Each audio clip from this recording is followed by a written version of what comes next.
What if the money you've been counting on for your retirement has been quietly borrowed without your consent? And what if no one plans to pay it back? Today, we're uncovering the shocking truth about Social Security's financial state. In this video, you'll learn what Congress is saying about Social Security and Medicare, why these programs are facing financial challenges, and how these issues might affect your benefits. Stick around to the end to get the full picture and arm yourself with the knowledge you need to stay informed. Welcome to Financial Area, where we break down the latest financial news and updates to help you make sense of the big picture.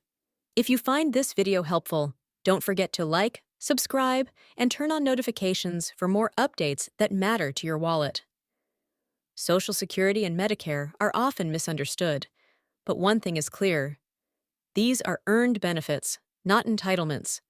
Throughout your working life, you've paid into these programs with every paycheck, contributing to a system designed to provide financial security in retirement and healthcare support in later years. This isn't a gift or a handout from the government. It's a promise based on years of hard work and contributions.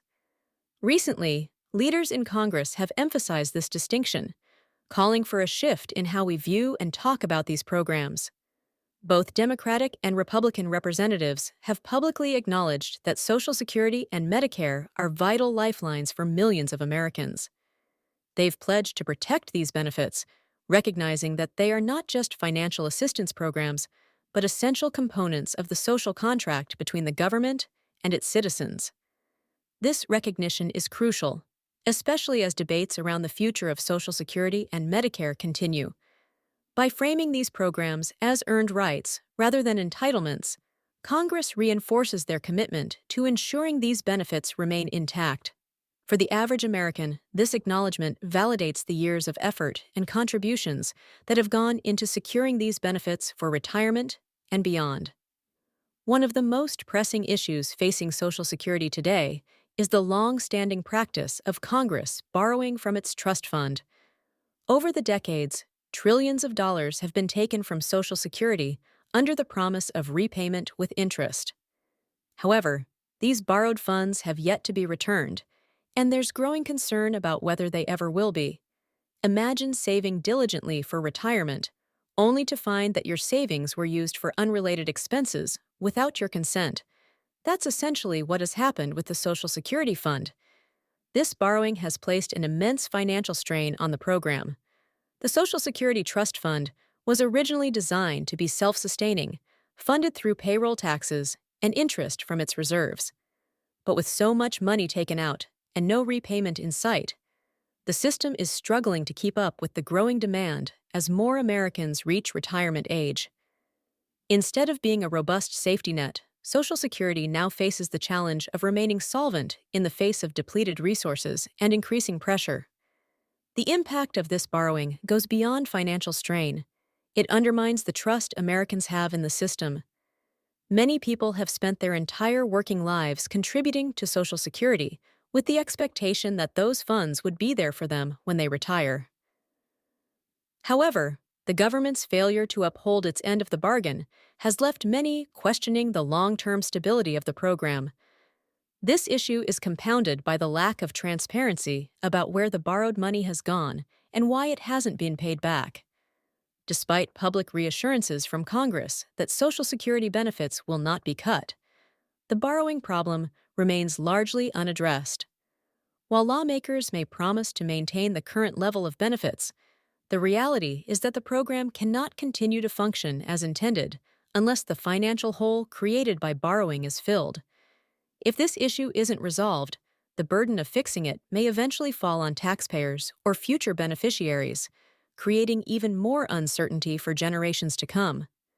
To truly safeguard Social Security, it's essential for Congress to acknowledge and rectify the borrowing issue. Without accountability and concrete actions to restore the trust fund's financial health, the promises made to millions of Americans are at risk of becoming empty words. Despite the ongoing discussions about cutting Social Security and Medicare benefits, there's a growing sense that the real issue is being overlooked. While Congress continues to assure the public that benefits won't be reduced, the focus remains on the wrong problem.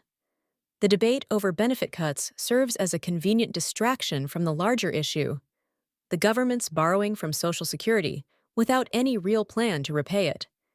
If this borrowing stopped, the financial health of Social Security would be far more secure, and the program could continue to provide the support it was designed to offer.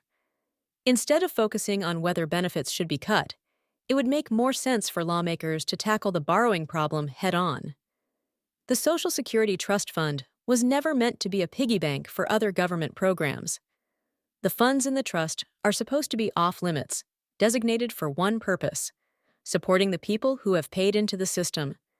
But year after year, that boundary has been crossed, and the money has been used to fund other government priorities.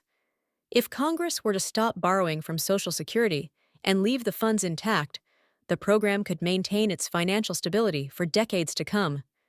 Moreover, there needs to be greater transparency regarding how Social Security funds are managed.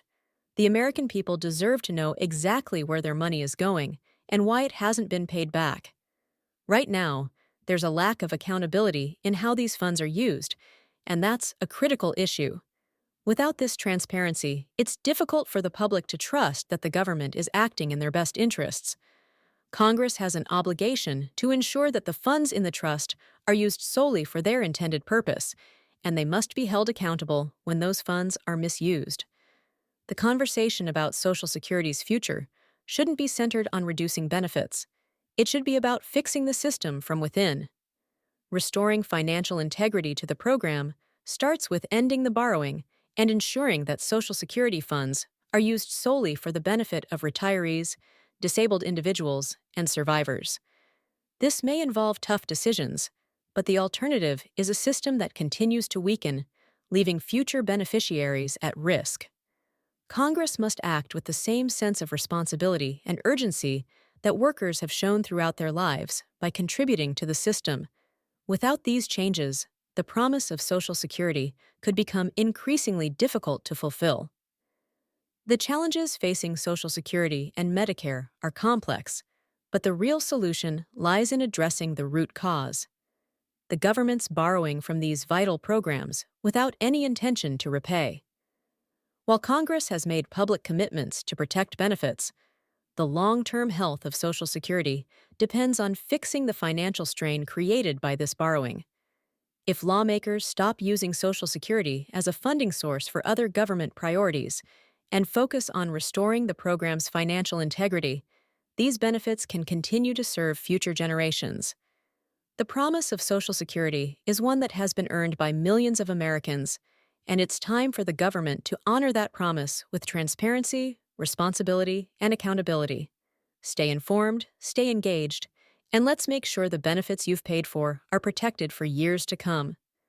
Don't forget to like, subscribe, and turn on notifications for more updates from Financial Area.